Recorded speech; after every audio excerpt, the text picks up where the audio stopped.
What's going on, guys? Today we got some Hordepoint gameplay in the background on the map V2, and today we're going to be talking remasters or remakes. What's better for the game, particularly Black Ops 4 or even any other Call of Duty game? What's better in my opinion? What's my personal opinion on this matter? And I want you guys to leave your comments down below and sound off in the comment section about what you personally think about, what's going on with the maps, whether they should be remade, whether they should be remastered, or whether they should be brought back at all. Because some people do think that remasters or remakes are just an easy way out for the developers and this, that and the other, and I know for a fact that it does take a lot of time to go through and retexture all the maps and everything like that and really redo it in the way that it should be and make the game work properly and be optimized for today's hardware from what it was back in the day. So honestly, I really like remastered maps, I really like remade maps, and I think that bringing back the fan favourite DLC maps or fan favourite maps in general as DLC can only be a good thing for Call of Duty, because those people that are really nostalgic about certain maps, like I am about like Nuketown, Radiation and Firing Range, Jungle from like Black Ops 1, I think that it can only be a good thing in that regard. I don't think that it's a bad thing that they're bringing back some of these maps. I think it can only be a good thing, especially if it means that we get more content at launch for Black Ops 4. However, we already have this content in Black Ops 3. If you have pre-ordered Black Ops 4 through the PlayStation Store, they have an exclusive deal at the minute, and I'm hoping that everyone, PC, Xbox included, gets their hands on this brand new DLC, but we'll see what happens in the future. I'm not entirely sure what to expect,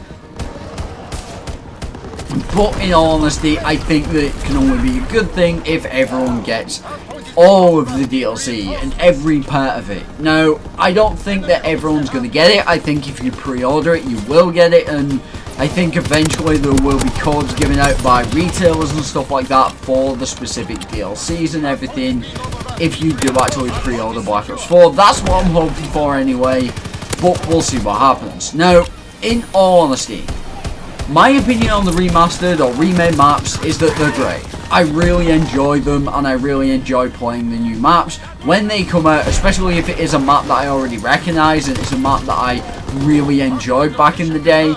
For example, Firing Range is now coming back to Black Ops 3 and Black Ops 4. The reason I say that is that pre-order bonus, but basically if they bring back Firing Range, which they have, it's actually one of my favourite maps of all time, so I'm going to be really stoked to play it regardless of which game I'm playing it on.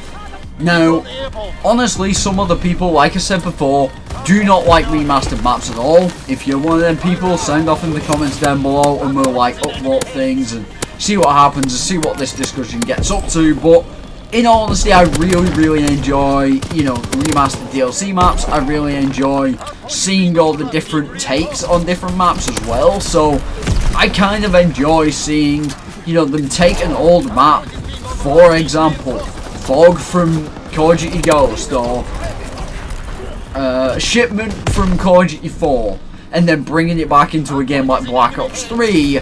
They would really have to change it up and make sure that everything looked modern enough and change up all the textures and everything like that to make it, seem like it fits with that time period, because otherwise you're going to end up with a map that just doesn't really fit the time period at all. I mean,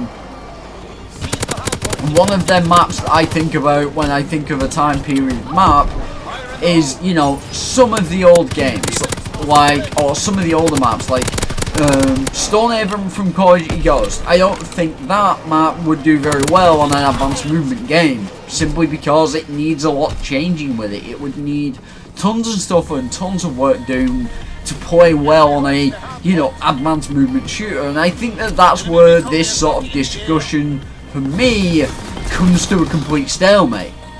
Because in certain game series, like Black Ops has a lot of time travel and a lot of hallucinations and visions and stuff like that. So it makes sense to be able to go back to like Vietnam era maps within that time period, especially if the storyline for the story mode, which is not a campaign, especially if that becomes like a complete and utter sort of re-envision of everything that we know and love from the Black Ops series, it will then make it possible for us to go back to like Vietnam in World War II or whatever. And I think that a Vietnam map in Black Ops 4 or whatever, and I think that would suit the game quite well, because there is no limit to what time period or how the maps can look or anything like that. Obviously in Black Ops 3 and Black Ops 4 they're now remastering the 4 maps, or they have already remastered them. You can actually play them if you pre-order Black Ops 4, and I think that can be sort of a downside and sort of an upside as well, because play them now, you might get bored of them by the time Black Ops 4 comes around. I think that could be a little bit of a downside. However, it means we get more content at launch for Black Ops 4, and I think that can only be a good thing. And I'm assuming these 5 multiplayer maps, including U-Turn, plus the 4 that we already have, and not the only maps that we have to play when it comes to, you know, Call of Duty Black Ops 4. So I'm really excited to see what they can come up with and what they can do. I think it's going to be a lot of fun, and I think that there's going to be a lot of good things coming our way when it comes to Call of Duty Black Ops 4. I think it's going to be a fantastic year for Call of Duty. That's just my opinion, but we'll see how it goes. We'll see how the community takes onto it and everything like that. So in all honesty, like I said, my opinion is kind of a stalemate. I love remastered maps, but I feel like it's down to the game itself. I feel like it's down to the time period of the game, whether it makes sense to time travel or not within the game. Depends on whether they should remaster or remake. That's just my opinion. I feel like there's a lot of people that might agree with me on that, because I just don't see a map like, I don't know, Shipment or something like that fitting in with an Infinite Warfare timescale without redoing practically everything within that map. So yeah, that's just my opinion, that's just my thoughts on the matter. I really am, you know, enjoying World War II at the moment. I'm really enjoying playing the other games like Black Ops 1 as well, and I'm going to be doing a lot more highlight videos and mixing in some of these commentaries as well through the, you know, future. So hope you guys are looking forward to that. And stay tuned to the channel for more awesome content coming very soon. Like I said, I'm going to be covering some Black Ops 4 stuff. I'm going to be covering Black Ops 4's beta like crazy when that comes out. Doing as much content as I possibly can when it comes to Black Ops 4. I can't wait for that game or the beta to drop. I can't wait. It's going to be amazing, I think. And I really also can't wait just to get my hands on the full release of the game in October, play the Blackout mode, play all the different modes and just try them and see how they are. This year we're going to get more content than ever apparently, so I'm really excited to see what they can do. I'm really excited to see how the game plays and how everything goes when it comes to that. But in all honesty, I'm really looking forward to it, and I hope you guys are too, and I'll end the video here. So I hope you guys enjoyed that gameplay in the background, and if you did enjoy this video, don't forget to like, share, and subscribe, and hit that notification bell so you don't miss any of my future content, because YouTube just is not pushing videos out anymore. It doesn't seem to my subscribers and stuff like that. It's really annoying, but hopefully it's sorted very soon. I'll talk to you guys in the next one. Peace.